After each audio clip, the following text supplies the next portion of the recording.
Nandito nga pala ako sa bahay. Umuwi ako kasi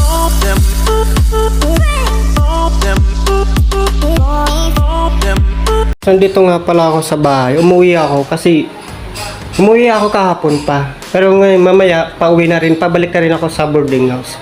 Yan. Wala sila kuya rito pag umaga. Umuwi ng Divisoria.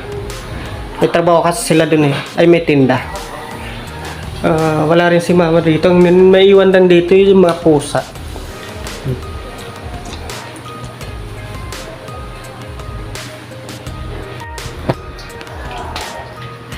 So guys, maliligo nga pala ako.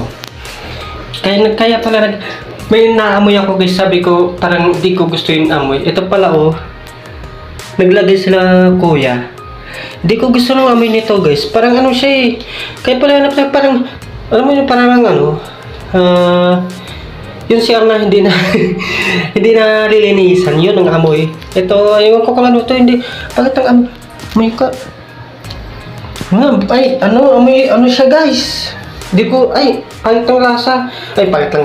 Pangit ng amoy, yung ko ba't gustong gusto nila tong ganitong flavor? Ano siya, ang amoy niya na maasim-asim. Yan. Yan pala yung sabi ko, parang ang baho. Hindi, yung siguro gusto nila.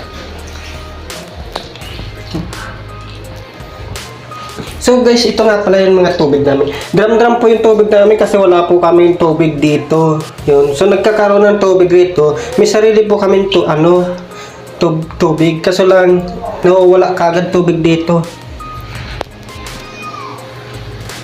Ang tubig lang dito umaga sa gagabi. Kaya nag-iipon kami.